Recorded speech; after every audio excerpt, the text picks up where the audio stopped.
جو بندہ جس قلم کے ساتھ اللہ کا نام لکھتا ہے، واحد لکھتا ہے، کچھ بھی لکھتا ہے، دینی معاملات لکھتا ہے، بات ہے اس قلم کو تراش کر، اس قلم کو تراش کے اس کا جو چھلکا ہوتا ہے اگر وہ زمین پر پھینک دے گا اور اوپر لوگ گزرتے رہیں گے تو کہا کہ وہ جو چھلکا ہے جو پاؤں کے نیچے آئے گا اس کی وجہ سے بھی اللہ تبارک و تعالیٰ اس قوم پر بلائیں اور مصیبتیں اور بیماریاں نازل فرماتا ہے۔ جو بندہ یہ چاہتا ہے نا کہ پریشانیاں دور ہو جائیں، تکلیفیں دور ہو جائیں، تو وہ گلیوں سے اللہ تبارک و تعالیٰ کا پڑا ہوا نام اٹھانا شروع کر دے، بیماریاں دور ہو جائیں گی، اس کی تکلیفیں دور ہو جائیں گی، اس کی پریشانیاں دور ہو جائیں گی۔ سورۃ النحل آیت نمبر 63۔ اعوذ باللہ من الشیطان الرجیم، بسم اللہ الرحمن الرحیم۔ تاللہ لقد ارسلنا الى من قبلک فزین لهم الشیطان اعمالهم فهو ولیهم اليوم ولهم عذاب علیم۔ اس آیہ مبارکہ میں جہاں کریم آقا صلی اللہ علیہ وآلہ وسلم کو تسلی دی جا رہی ہے، وہیں کریم آقا صلی اللہ تعالی علیہ وآلہ وسلم کی دعوت کو جو ان کی طرف سے قبول نہیں کیا جا رہا اس کی وجہ بیان کی جا رہی ہے، اور وہ وجہ تھی تزیین اعمال۔ یہ میں انشاءاللہ اس کو کھولتا ہوں۔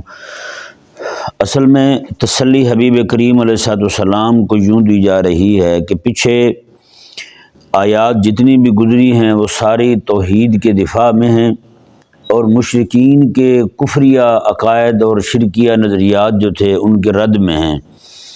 تو جب وہ اللہ تبارک و تعالیٰ کے لیے بیٹیاں ثابت کرتے تھے اور وہ بھی حبیب کریم علیہ السلام کے سامنے حضور کی دعوت کے برخلاف، تو آقا علیہ السلام بہت ہی زیادہ رنجیدہ ہوا کرتے تھے، بہت زیادہ تکلیف میں ہوتے تھے آقا علیہ السلام۔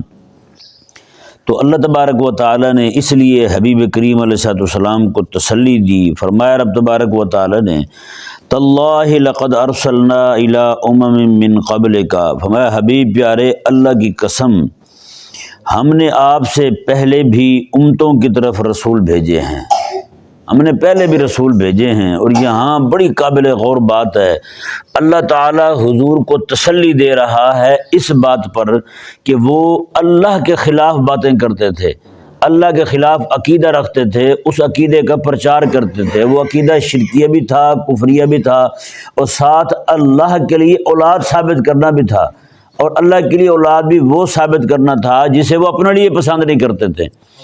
یہ باتیں سن کے آقا علیہ السلام بہت ہی زیادہ پریشان ہوا کرتے تھے۔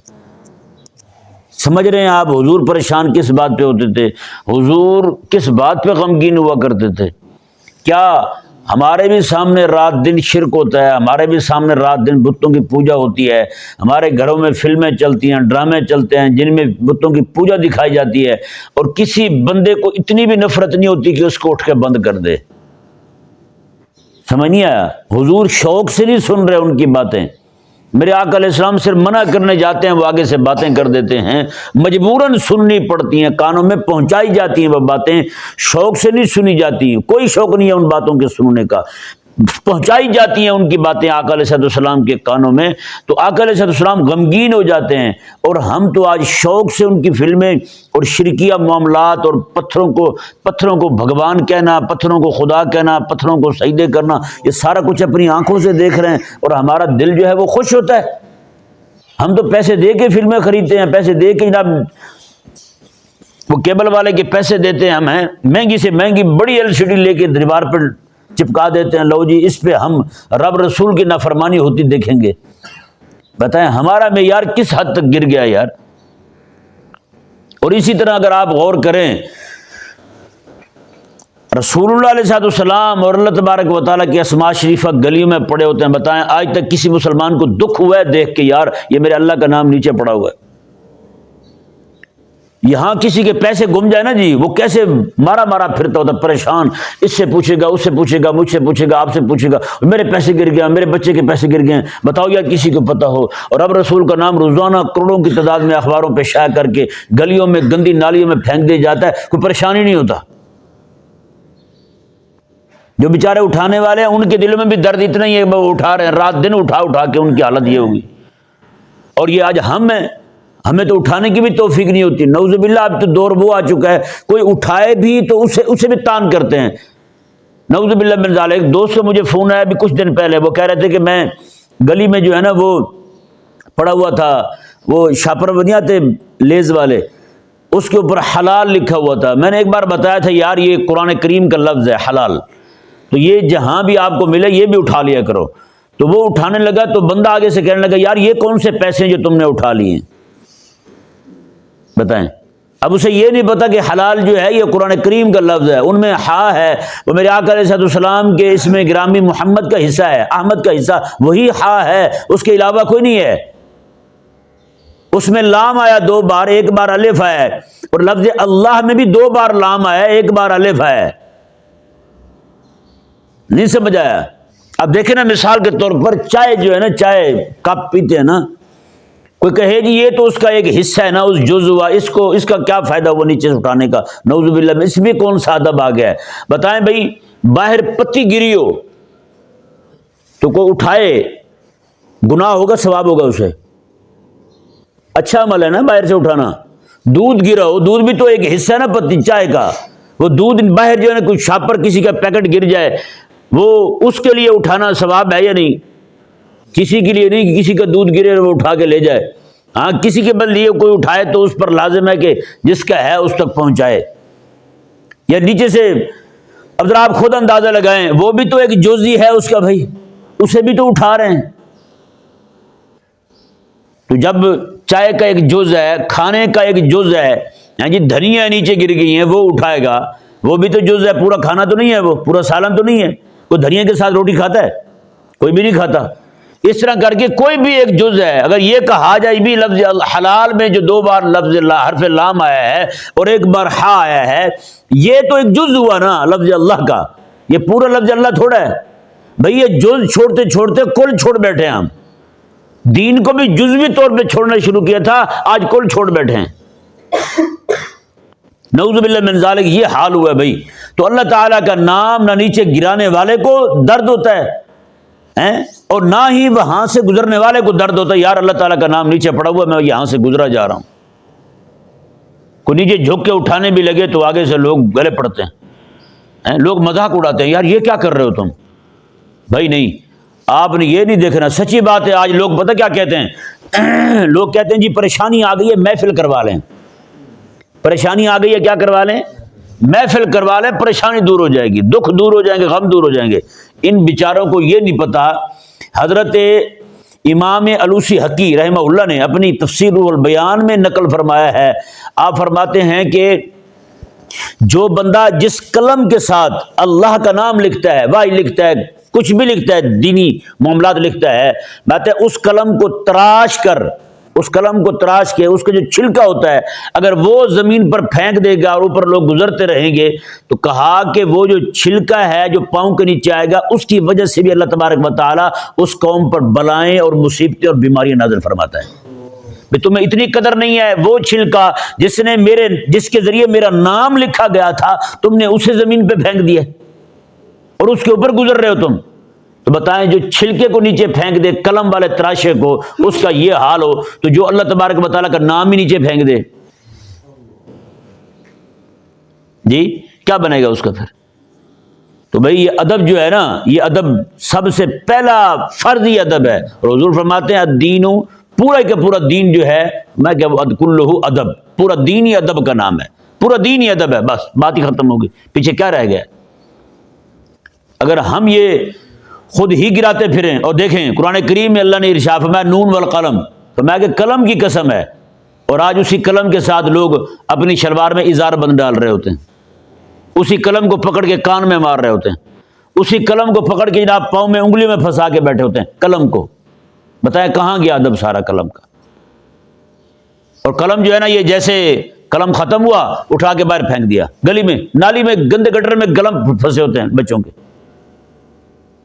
اسی کے ساتھ اللہ رسول کا نام لکھتے ہیں، وہی قلم ہے جس کا اللہ نے قسم اٹھایا ہے، اور وہی لوگ جو ہے قلم کو جناب اس طرح اس کی تذلیل کر رہے ہیں۔ تو یہ جو ہے نا سچی بات ہے، جو بندہ قلم کا تراشا پھینکے اس کو یہ سزا ملے کہ وہاں بیماریاں نازل ہوں، اللہ تعالیٰ کی طرف سے مصیبتیں اور تکلیفیں آئیں۔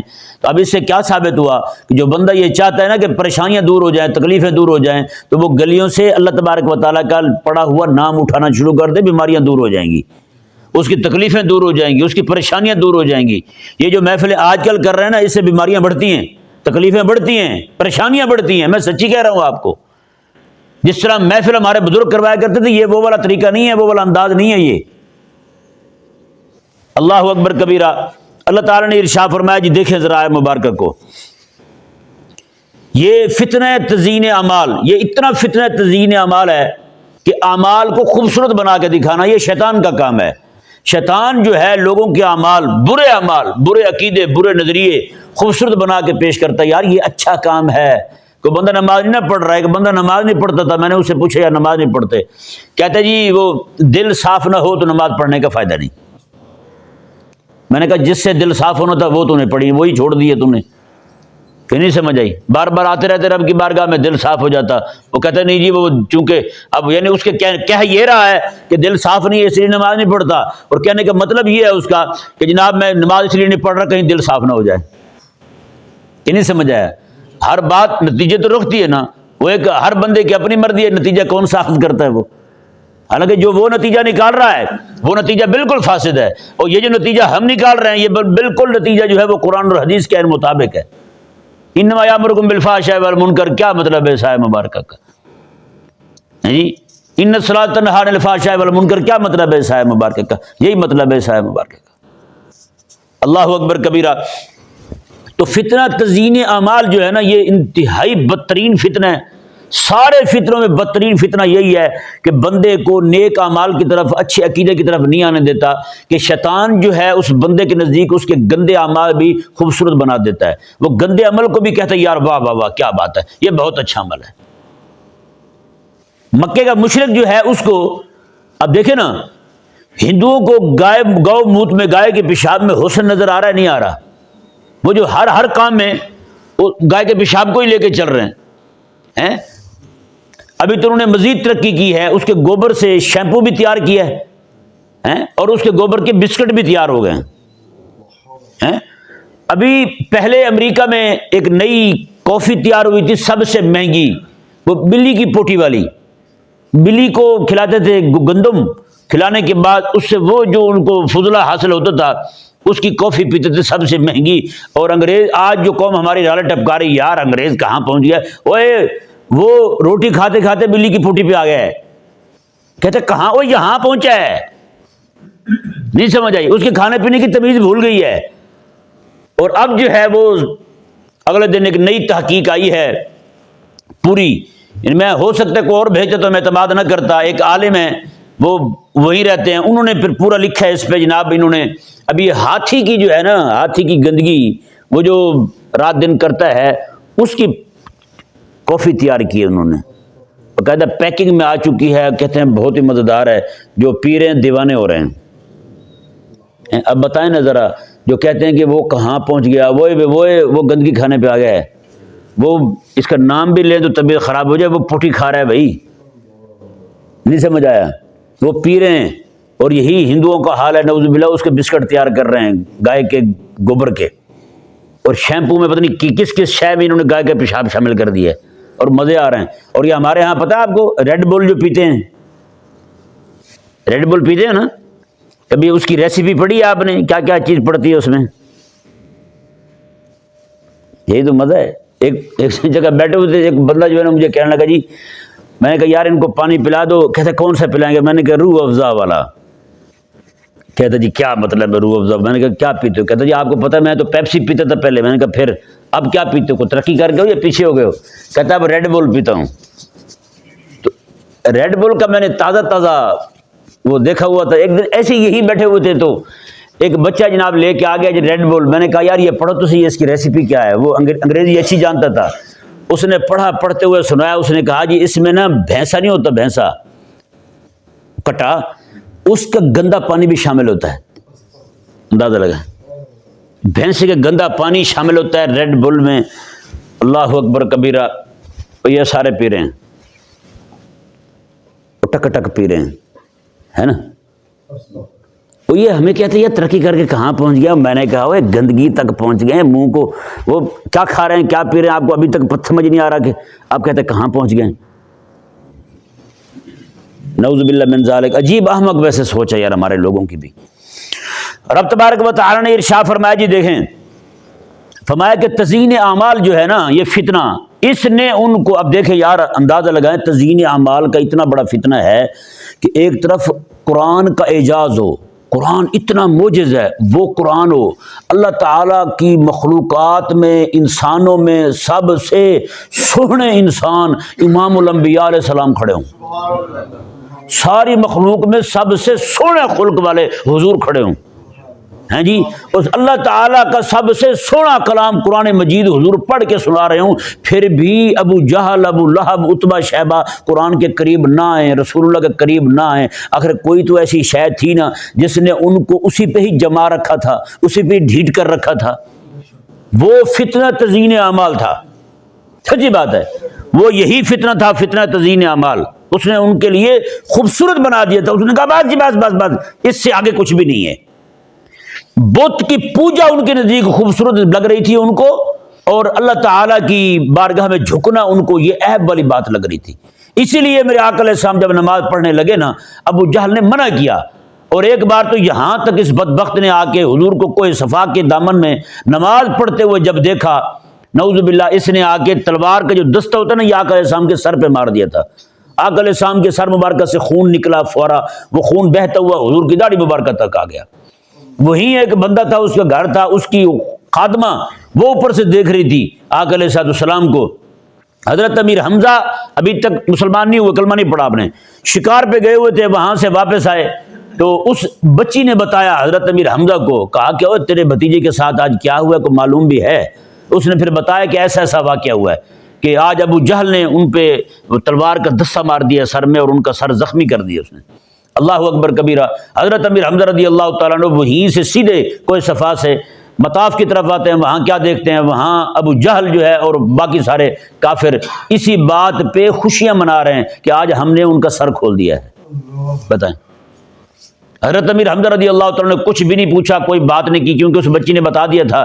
آپ نے وہ تلوار کا دستہ آ کے سیدھا اس کے سر پہ ٹھوک دیا، ہیں جی، اور اس کا سر کھول دیا ابو جہل کا، این مجمع میں لوگ سارے بیٹھے ہوئے، اس کے قبیلے کے بھی باقی بھی سارے لوگ بیٹھے ہوئے ہیں۔ کہا کہ تو نے ان کے ساتھ کیا کیا ہے، رسول اللہ علیہ السلام کے ساتھ کیا کیا؟ اس نے کہا تمہیں نہیں پتا وہ ہمارے معبودوں کے بارے میں کیا کہتا پھرتا ہے؟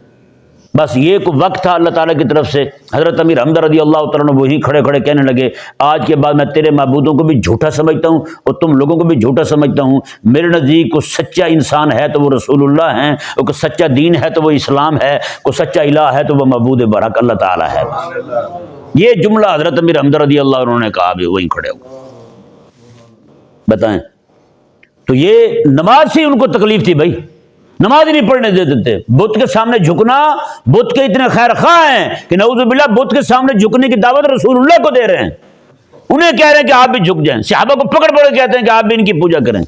آج جیسے مکے کے یہ ہندوستان کے مشرک کرتے پھرتے ہیں، مسلمانوں کو بیچارے داڑھی والوں کو داڑیاں نوچ رہے ہیں، ان کی داڑھی نوچ کے کہتے ہیں کیا جے شریرام۔ بتائیں، بہنوں بیٹیوں کو برقعوں سمیت پکڑ کے ان کے برقعے نوچتے ہیں، ان کو کہتے ہیں کہ ہاں بھی کہو۔ ان کی جناب وہ ہولی ہوتی ہے، اس کا پانی جو ہے وہ گندا، وہ مسلمان ماؤں بہنوں پر، راستے میں گزرتی ہوئی بہنوں پر اس طرح پانی بہا دیتے ہیں۔ یہ ذلیل ہمیں دکھائیں تو صحیح، پوری تاریخ میں جب تک مسلمانوں کی یہاں حکومت رہی ہے، کسی مسلمان نے بھی ان کی ہندوانی کی کسی کی ساڑی کھینچی تھی؟ کوئی ثابت کر دے ہمیں۔ مسلمان اس طرح کا نہیں ہوتا، یہ پتہ نہیں کہاں سے ذلیل اٹھائیں۔ اللہ اکبر کبیرہ۔ اس آیت مبارکہ پہ میں کل جو ہے وہ مزید کلام کروں گا، کیونکہ ابھی کچھ چیزیں ضروری ہیں، وہ ہمارے ہی معاشرے میں ہیں، ہمارے ہی لوگوں میں وہ آ چکی ہیں۔ تزیین اعمال کا فتنہ جو ہے اس کو مزید کھولنا ضروری ہے، اگر اسی طرح چھوڑ دیا تو پھر بہت ساری باتیں رہ جائیں گی۔ اللہ تبارک و تعالی سمجھنے کی توفیق عطا کرے۔